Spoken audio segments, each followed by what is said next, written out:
Capítulo 48. La repartición de Canaán.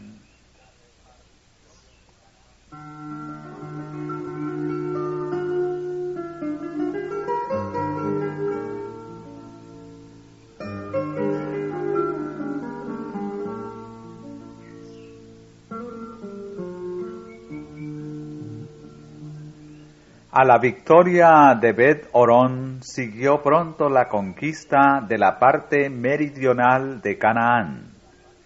Hirió pues Josué toda la región de las montañas, y del mediodía, y de los llanos.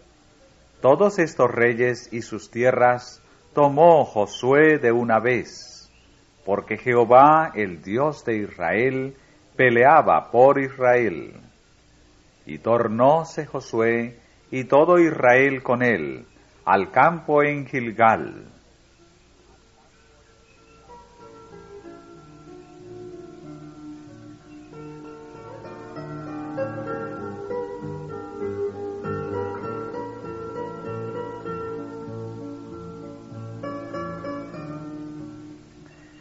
Las tribus del norte de Palestina, atemorizadas por el éxito que acompañaba a los ejércitos de Israel, formaron entonces una alianza contra ellos. Encabezaba esa alianza Javín, rey de Azor, cuyo territorio se hallaba al oeste del lago Merón. Estos salieron, y con ellos todos sus ejércitos. Esta hueste era mucho mayor que cualquier otra que hubieran encontrado antes los israelitas en Canaán, pueblo mucho en gran manera, como la arena que está a la orilla del mar, con gran muchedumbre de caballos y carros. Todos estos reyes se juntaron, y viniendo reunieron los campos junto a las aguas de Merón, para pelear contra Israel. Nuevamente recibió Josué un mensaje alentador: no tengas temor de ellos, que mañana, a esta hora, yo entregaré a todos estos muertos delante de Israel.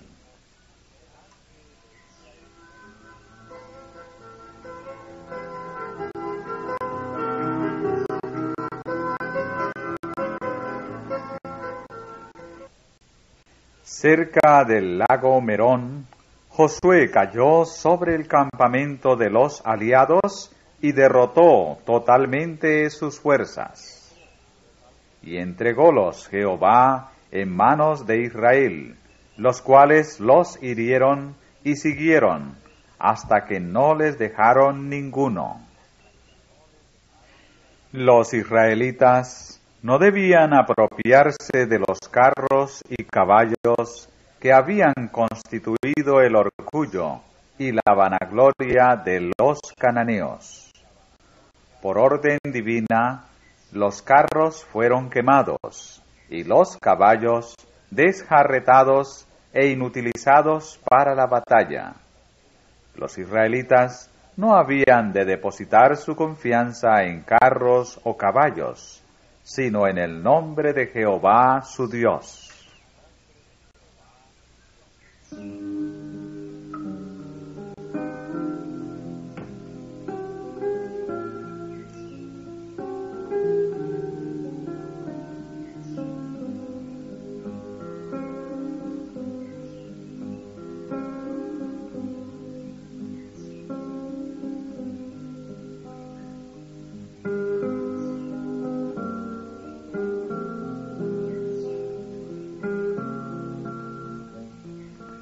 Una a una fueron tomadas las ciudades y Azor, la gran fortaleza de la confederación, fue quemada. La guerra continuó durante varios años, pero cuando terminó, Josué se había adueñado de Canaán, y la tierra reposó de guerra.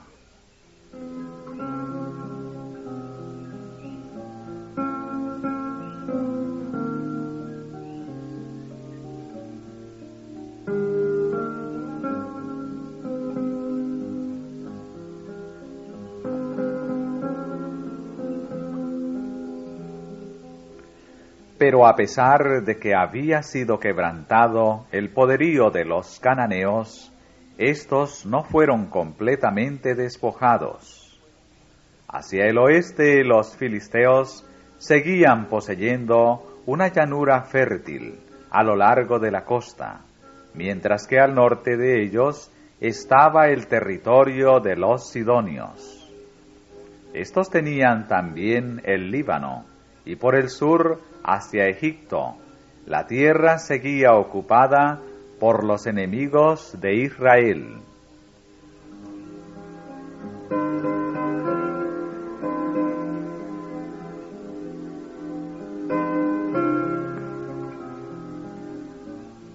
Sin embargo, Josué no había de continuar la guerra.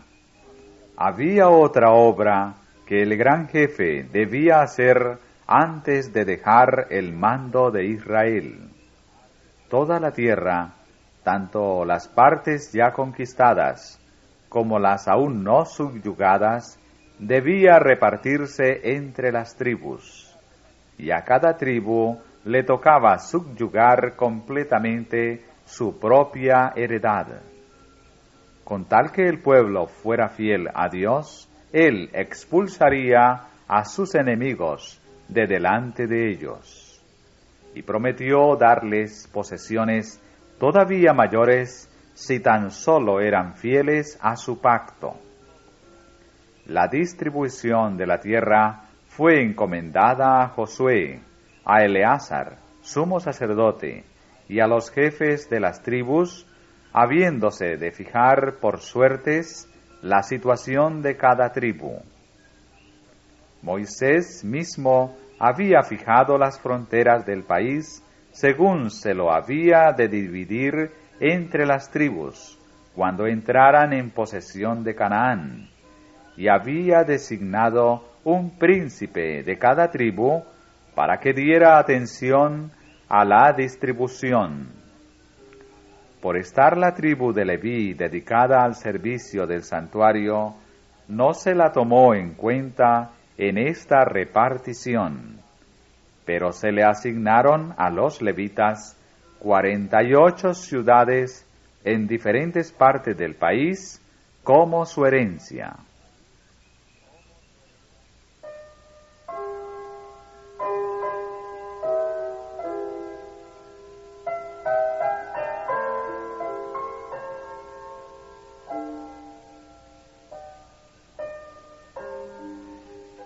Antes que comenzara la distribución de la tierra, Caleb, acompañado de los jefes de su tribu, presentó una petición especial.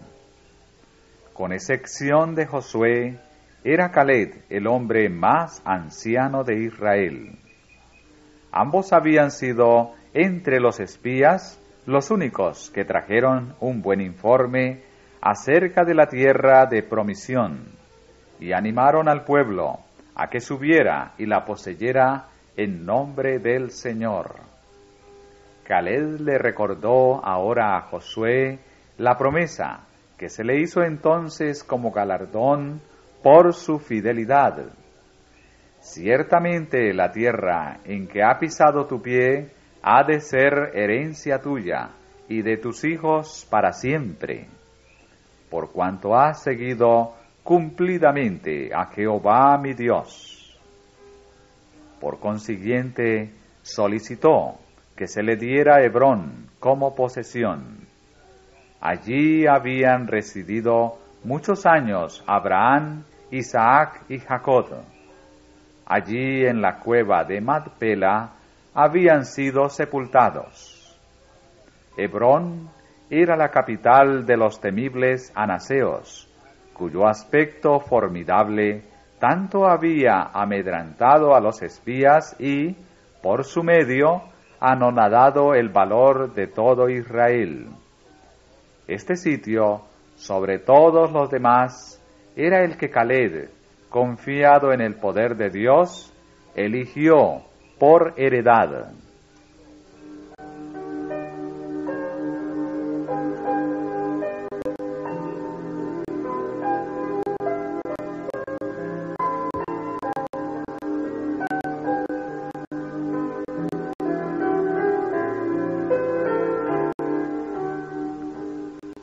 Ahora bien, dijo, Jehová me ha hecho vivir, como él dijo, estos 45 años, desde el tiempo que Jehová habló estas palabras a Moisés.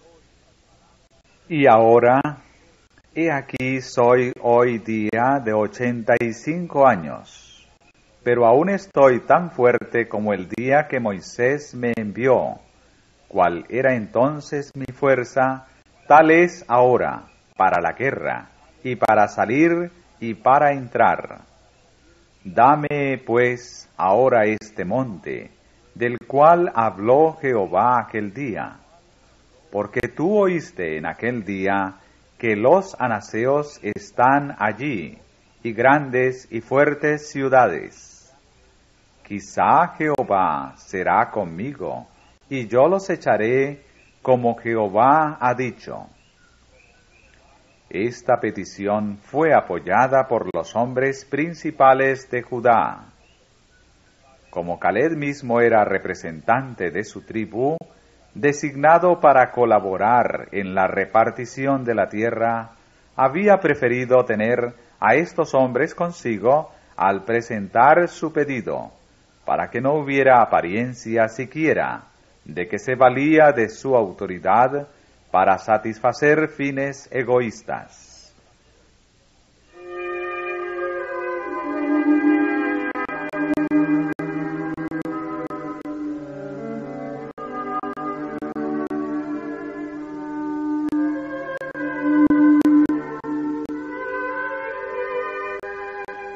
Lo que pedía le fue otorgado inmediatamente.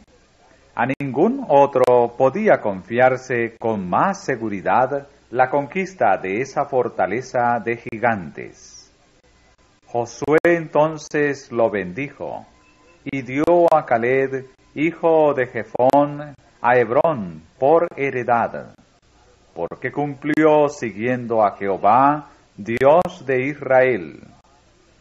La fe de Caleb era en esa época la misma que tenía cuando su testimonio contradijo el informe desfavorable de los espías.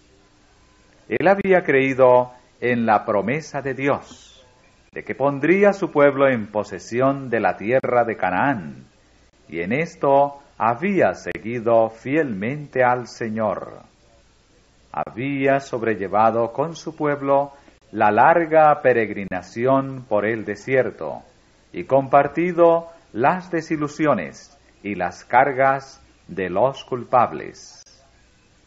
No obstante, no se quejó de esto, sino que ensalzó la misericordia de Dios que le había guardado en el desierto cuando sus hermanos eran eliminados. En medio de las penurias, los peligros y las plagas de las peregrinaciones en el desierto, durante los años de guerra, desde que entraron en Canaán, el Señor le había guardado, y ahora que tenía más de 80 años, su vigor no había disminuido. No pidió una tierra ya conquistada, sino el sitio que por sobre todos los demás los espías habían considerado imposible de subyugar. Con la ayuda de Dios, quería arrebatar aquella fortaleza de mano de los mismos gigantes, cuyo poder había hecho tambalear la fe de Israel. Al hacer su petición, no fue movido Caleb por el deseo de conseguir honores o engrandecimiento. El valiente y viejo guerrero deseaba dar al pueblo un ejemplo que honrara a Dios y alentar a las tribus para que subyugaran completamente la tierra que sus padres habían considerado inconquistables.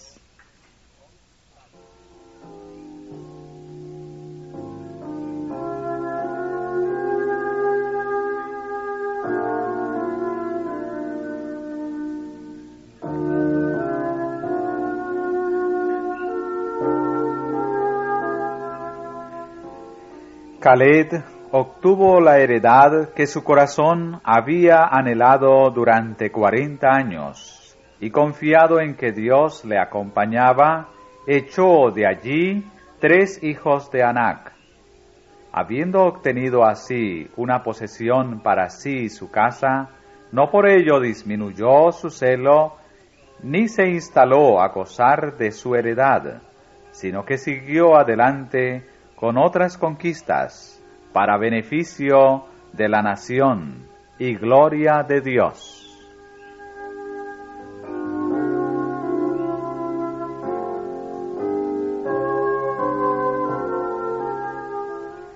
Los cobardes rebeldes habían perecido en el desierto, pero los espías íntegros comieron de las uvas de Escol. A cada uno se le dio de acuerdo con su fe. Los incrédulos habían visto sus temores cumplidos. No obstante la promesa de Dios, habían dicho que era imposible heredar la tierra de Canaán, y no la poseyeron. Pero los que confiaron en Dios y no consideraron tanto las dificultades que se habían de encontrar como la fuerza de su ayudador todopoderoso, entraron en la buena tierra. Por la fe fue como los antiguos notables ganaron reinos, evitaron filo de cuchillo, convalecieron de enfermedades, fueron hechos fuertes en batallas, trastornaron campos de extraños. Esta es la victoria que vence al mundo, nuestra fe.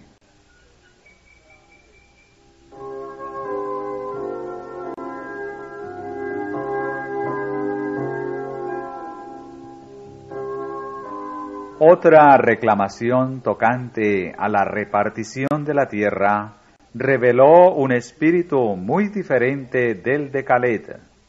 La presentaron los hijos de José, la tribu de Efraín, con la media tribu de Manasés. Basándose en la superioridad de su número, estas tribus exigieron una porción doble de territorio. La que les había tocado en suerte era la más rica de la tierra e incluía la fértil llanura de Sarón. Pero muchas de las ciudades principales del valle estaban aún en poder de los cananeos, y las tribus, rehuyendo el trabajo y peligro que significaba conquistar sus posesiones, deseaban una porción adicional del territorio ya conquistado. La tribu de Efraín era una de las más grandes de Israel, y a ella pertenecía el mismo Josué. Por consiguiente, sus miembros se creían con derecho a recibir una consideración especial. Dijeron a Josué: ¿por qué me has dado por heredad una sola suerte y una sola parte, siendo yo un pueblo tan grande? Pero no lograron que el jefe inflexible se apartara de la estricta justicia.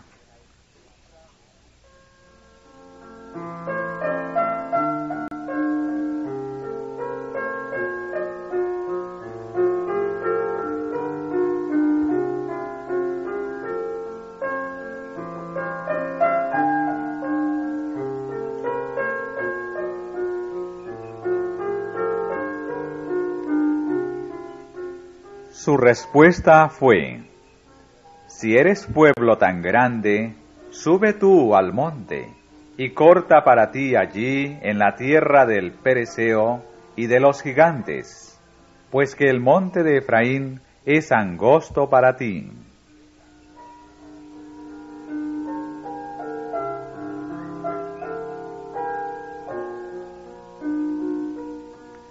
La contestación de ellos demostró el verdadero motivo de su queja.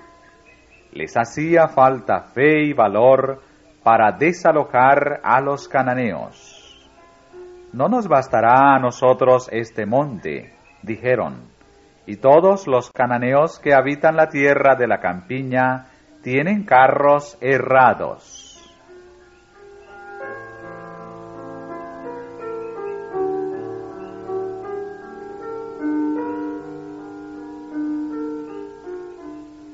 El poder del Dios de Israel había sido prometido a su pueblo, y si los efraimitas hubieran tenido el valor y la fe de Caleb, ningún enemigo habría podido oponérseles.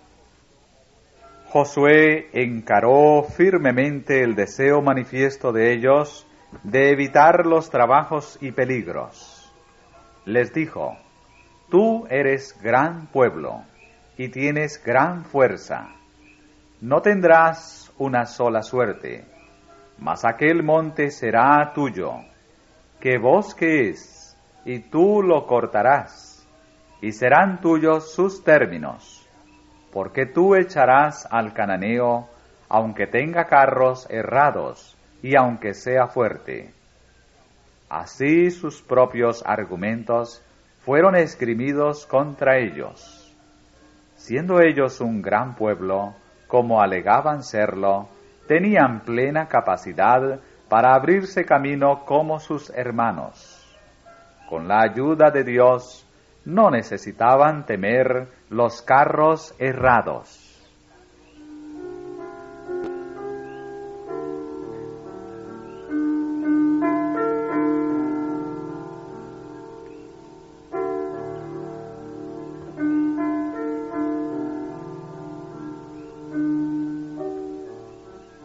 Hasta entonces, Gilgal había sido cuartel general de la nación y asiento del tabernáculo.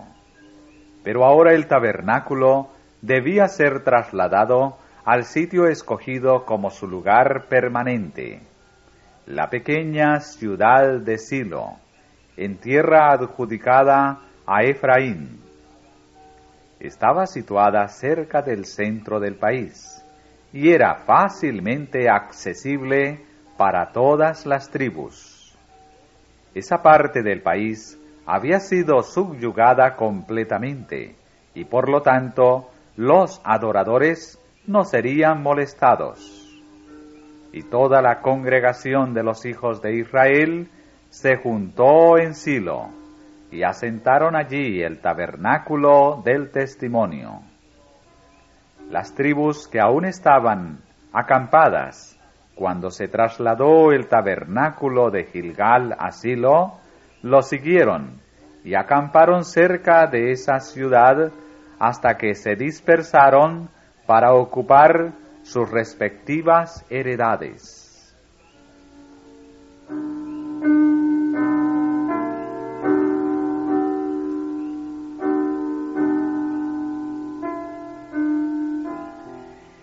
El arca permaneció en Silo por espacio de 300 años, hasta que, a causa de los pecados de la casa de Elí, cayó en manos de los filisteos, y Silo fue destruida totalmente.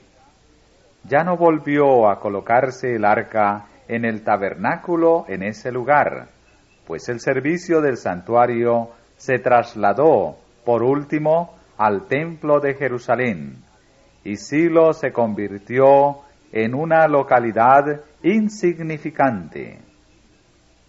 Solo quedan algunas ruinas para señalar el sitio que ocupó. Mucho después, la suerte que corrió aquel pueblo sirvió para amonestar a Jerusalén. Andad empero ahora a mi lugar que fue en Silo, donde hice que morase mi nombre al principio, declaró el Señor por el profeta Jeremías, y ved lo que le hice por la maldad de mi pueblo Israel. Haré también a esta casa, sobre la cual es invocado mi nombre, en la que vosotros confiáis, y a este lugar que di a vosotros y a vuestros padres, como hice a Silo.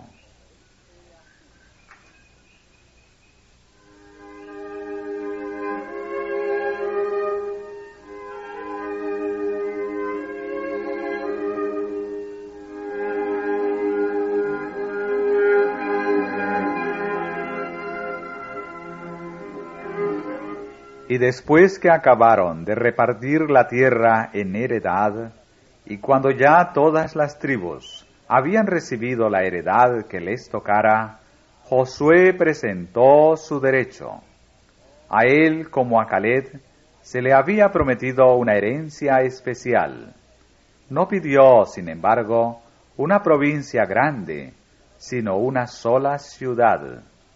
Le dieron la ciudad que él pidió, y él reedificó la ciudad y habitó en ella. El nombre que se le puso a la ciudad fue Tinat Será, la parte que sobra, y atestiguó para siempre el carácter noble y espíritu desinteresado del vencedor que, en vez de ser el primero en apropiarse del botín de la victoria, postergó su derecho hasta que los más humildes de su pueblo habían recibido su parte.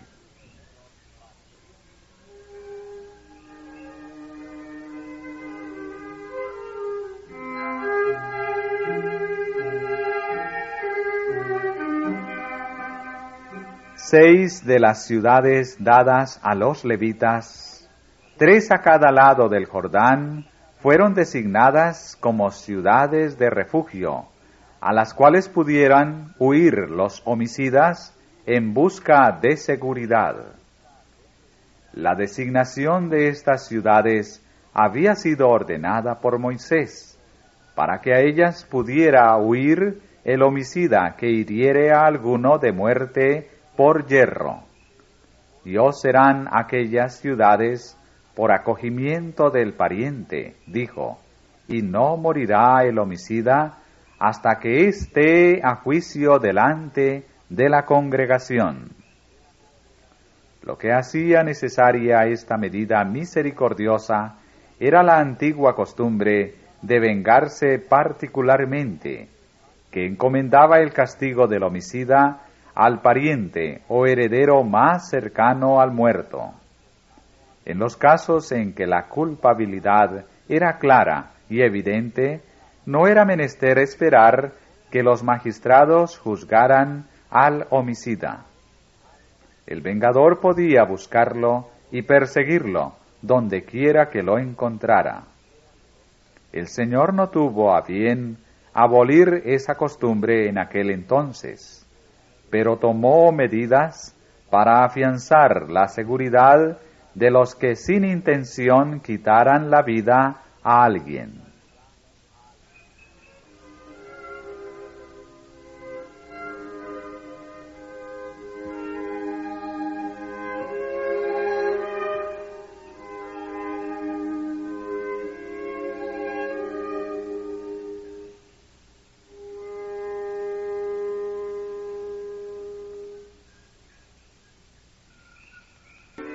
Las ciudades de refugio estaban distribuidas de tal manera que había una a medio día de viaje de cualquier parte del país.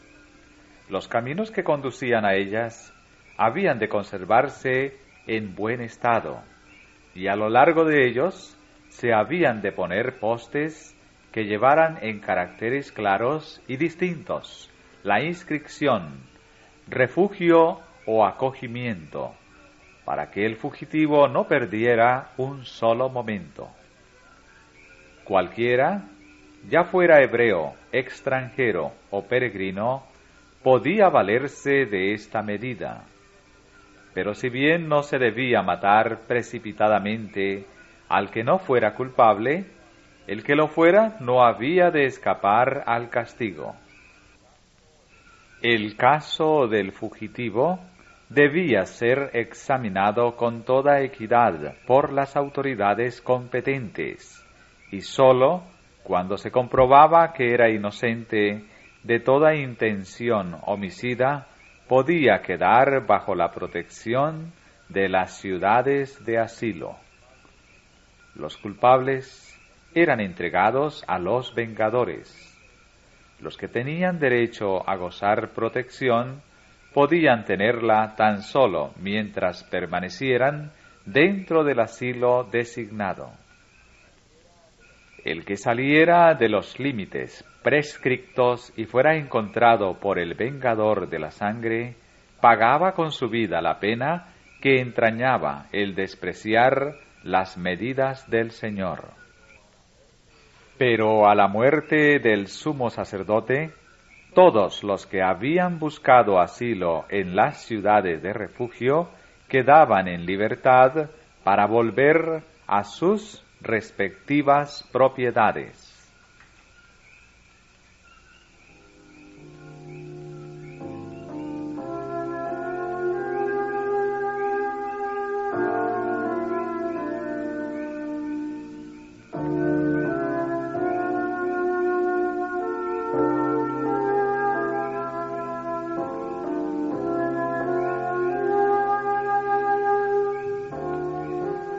En un juicio por homicidio, no se podía condenar al acusado por la declaración de un solo testigo, aunque hubiera graves pruebas circunstanciales contra él. La orden del Señor fue: cualquiera que hiriere a alguno, por dicho de testigos, morirá el homicida, mas un solo testigo no hará fe contra alguna persona que muera. Fue Cristo quien le dio a Moisés estas instrucciones para Israel, y mientras estaba personalmente con sus discípulos en la tierra, al enseñarles cómo debían tratar a los pecadores, el gran Maestro repitió la lección de que el testimonio de un solo hombre no basta para condenar ni absolver. Las cuestiones en disputa no han de decidirse por las opiniones de un solo hombre. En todos estos asuntos, dos o más han de reunirse y llevar juntos la responsabilidad, para que en boca de dos o tres testigos conste toda palabra.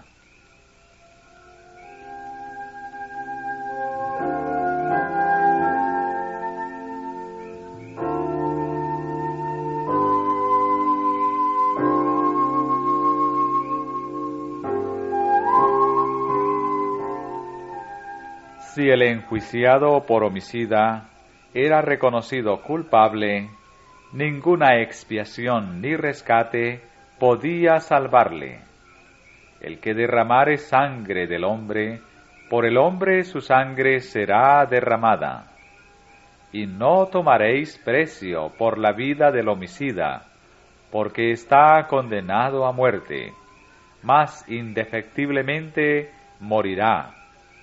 De mi altar lo quitarás para que muera. Estas fueron las instrucciones de Dios juntamente con las siguientes: la tierra no será expiada de la sangre que fue derramada en ella, sino por la sangre del que la derramó. La seguridad y la pureza de la nación exigía que el pecado de homicidio fuese castigado severamente. La vida humana que sólo Dios podía dar debía considerarse sagrada.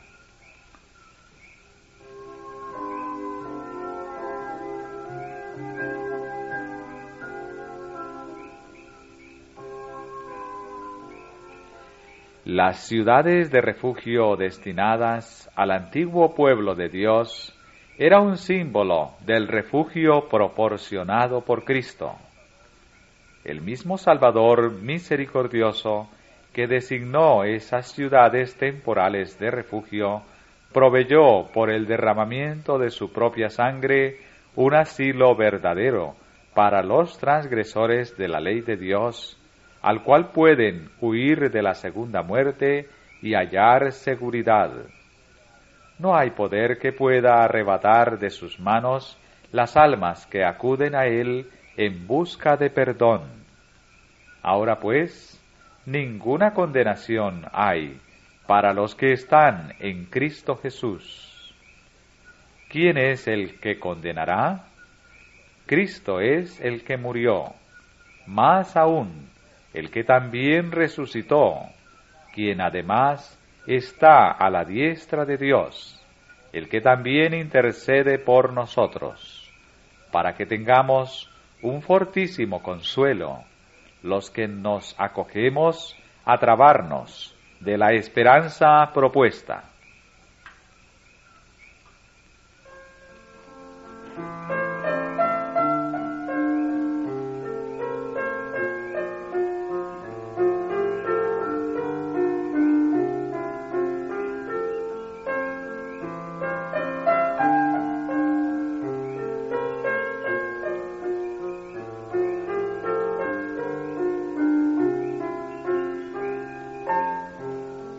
El que huía a la ciudad de refugio no podía demorarse.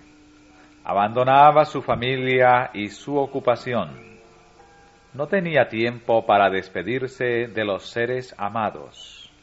Su vida estaba en juego y debía sacrificar todos los intereses para lograr un solo fin: llegar al lugar seguro. Olvidaba su cansancio y no le importaban las dificultades.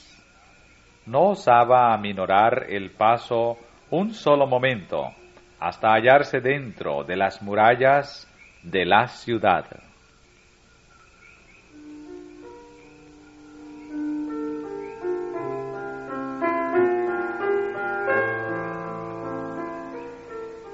El pecador está expuesto a la muerte eterna hasta que encuentre un escondite en Cristo.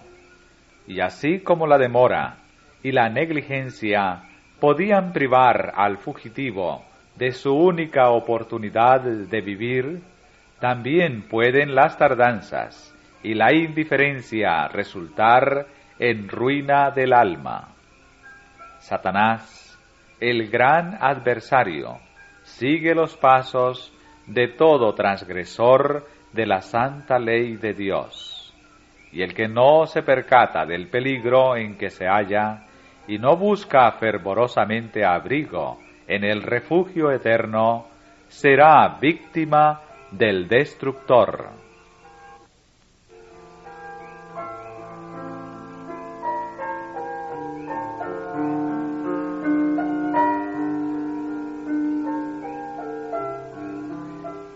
El prisionero que en cualquier momento salía de la ciudad de refugio era abandonado a la voluntad del vengador de la sangre.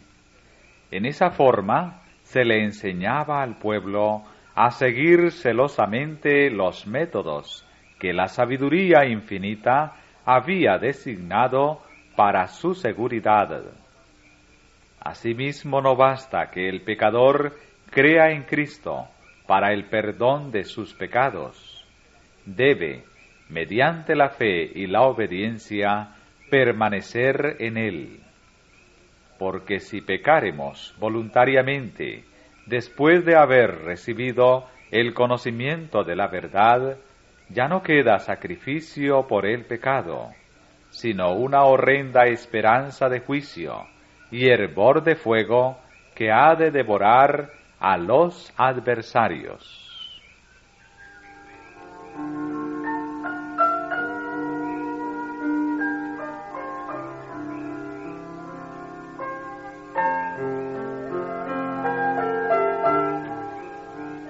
Dos de las tribus de Israel, Gad y Rubén, con la mitad de la tribu de Manasés, habían recibido su heredad antes de cruzar el Jordán.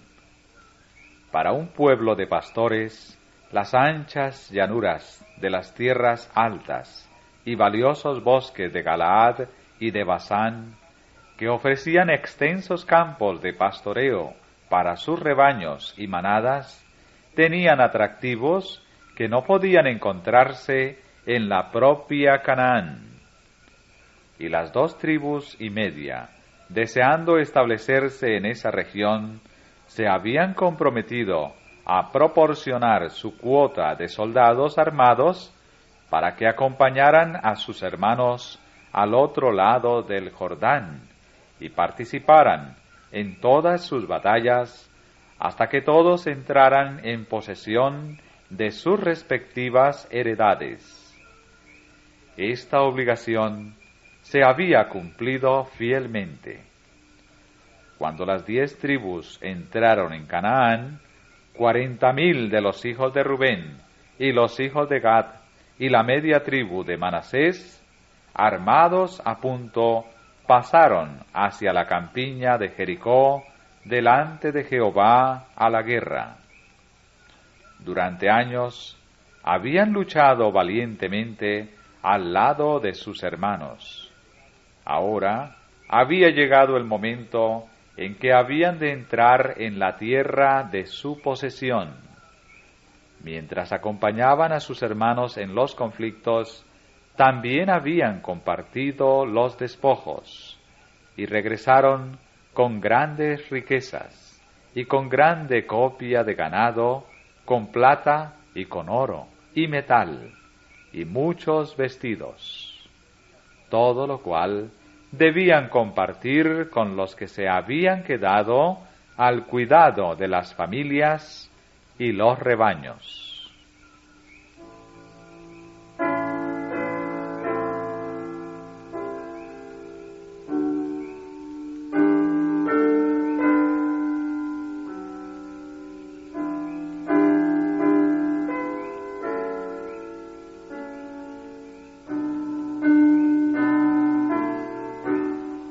Iban a morar ahora, a cierta distancia del santuario del Señor, y Josué presenció su partida con corazón acongojado, pues sabía cuán fuertemente tentados se verían, en su vida aislada y nómada, a adoptar las costumbres de las tribus paganas que moraban en sus fronteras.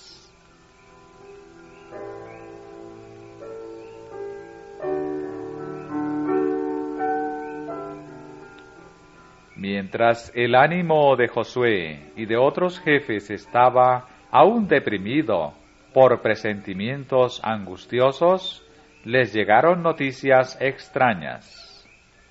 Al lado del Jordán, cerca del sitio donde Israel cruzó milagrosamente el río, las 2 tribus y media habían erigido un gran altar, parecido al altar de los holocaustos que se había erigido en Silo.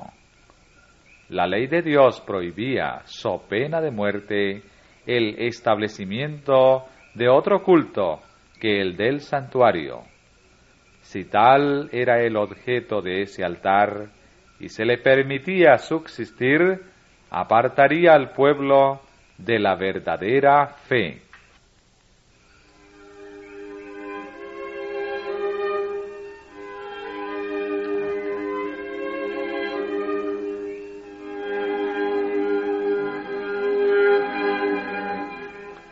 Los representantes del pueblo se reunieron en Silo, y en el acaloramiento de su excitación e indignación propusieron declarar la guerra enseguida a los transgresores.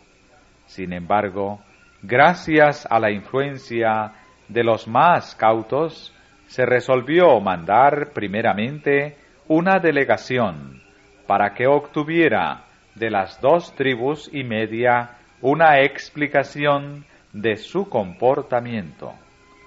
Se escogieron 10 príncipes, uno de cada tribu. Encabezaba esta delegación Finés, que se había distinguido por su celo en el asunto de Peor.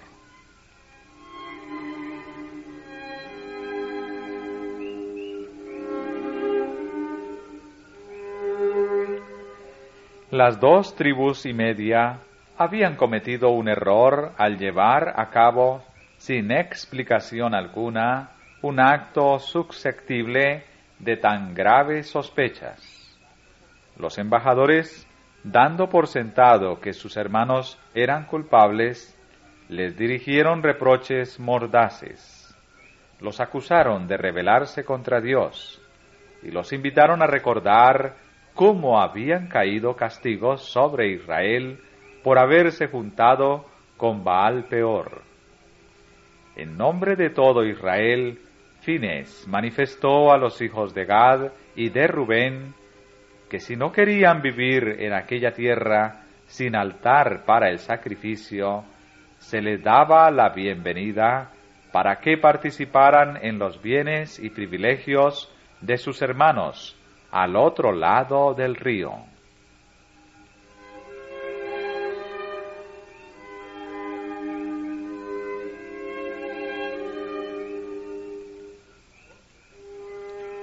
En contestación, los acusados explicaron que el altar que habían erigido no era para ofrecer sacrificios, sino sencillamente para atestiguar que, a pesar de estar separados por el río, tenían la misma fe que sus hermanos de Canaán. Habían temido que en algún tiempo futuro podría suceder que sus hijos fuesen excluidos del tabernáculo, como quienes no tuviesen parte en Israel. Entonces, este altar, erigido de conformidad con el modelo del altar de Jehová en Silo, atestiguaría que los fundadores y constructores de él adoraban también al Dios viviente.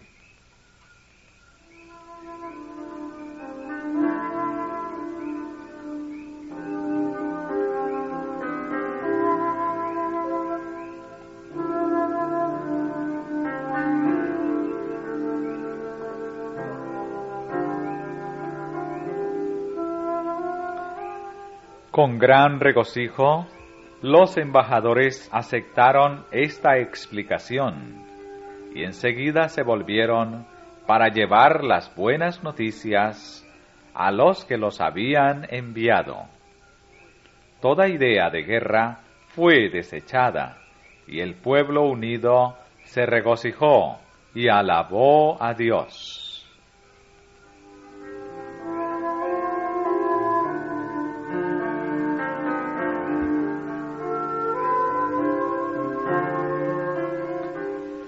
Los hijos de Gad y de Rubén grabaron entonces en su altar una inscripción que indicaba el objeto para el cual había sido erigido, y dijeron: porque es testimonio entre nosotros que Jehová es Dios.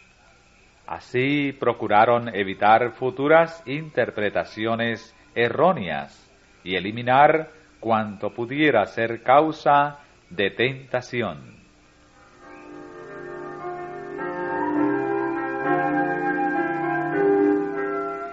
Cuán a menudo provienen serias dificultades de una simple interpretación errónea, hasta entre aquellos que son guiados por los móviles más dignos.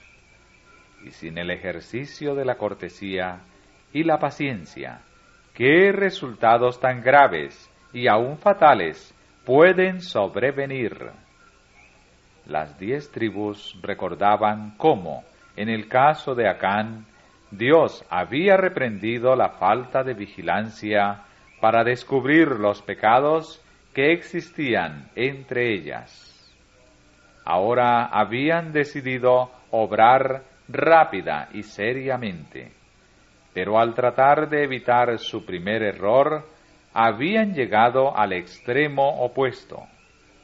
En vez de hacer una investigación cortés para averiguar los hechos del caso, se habían presentado a sus hermanos con censuras y condenación. Si los hombres de Gad y de Rubén hubieran respondido animados del mismo espíritu, la guerra habría sido el resultado. Si bien es importante, por un lado, que se evite la indiferencia al tratar con el pecado, es igualmente importante, por otro lado, que se eviten los juicios duros y las sospechas infundadas.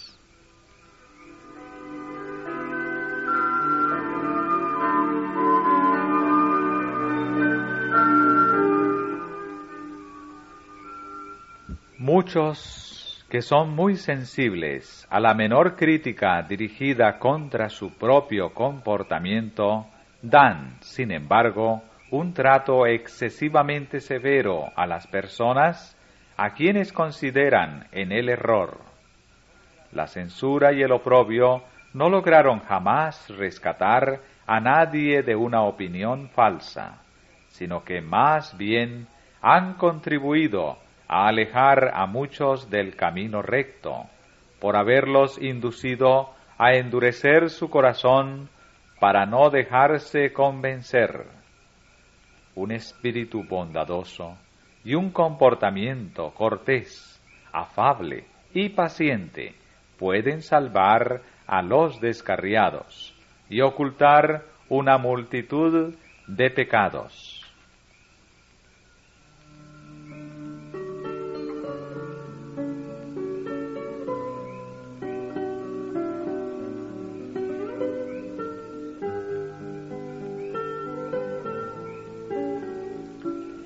La prudencia manifestada por los hijos de Rubén y sus compañeros es digna de imitación.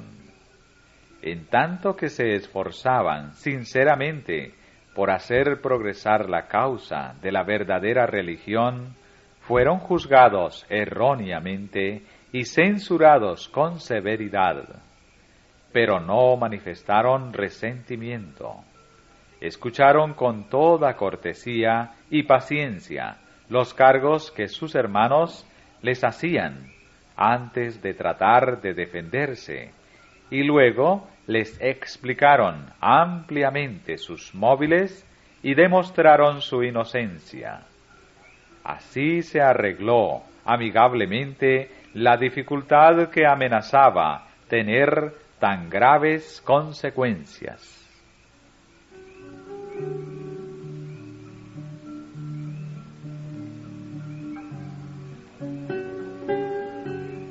Aun cuando se los acuse falsamente, los que están en lo justo pueden permitirse tener calma y ser considerados.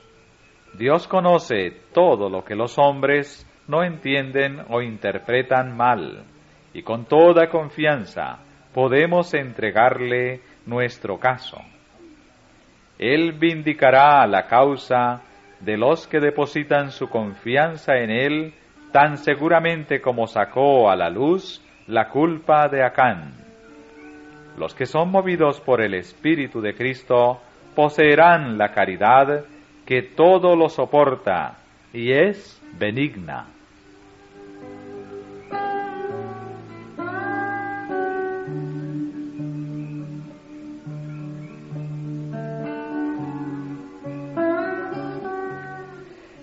Dios quiere que haya unión y amor fraternal entre su pueblo. En la oración que elevó Cristo precisamente antes de su crucifixión, pidió que sus discípulos fueran uno como Él era uno con el Padre, para que el mundo creyera que Dios le había enviado. Esta oración conmovedora y admirable llega a través de los siglos hasta nuestros días, pues sus palabras fueron: mas no ruego solamente por estos, sino también por los que han de creer en mí, por la palabra de ellos. Aunque no hemos de sacrificar un solo principio de la verdad, debemos procurar constantemente ese estado de unidad. Es la evidencia de nuestro carácter de discípulos de Jesús, pues Él dijo: en esto conocerán todos que sois mis discípulos, si tuviereis amor los unos con los otros. El apóstol Pedro exhorta a la Iglesia así: sed todos de un mismo corazón, compasivos, amándoos fraternalmente, misericordiosos, amigables, no volviendo mal por mal, ni maldición por maldición, sino antes por el contrario, bendiciendo,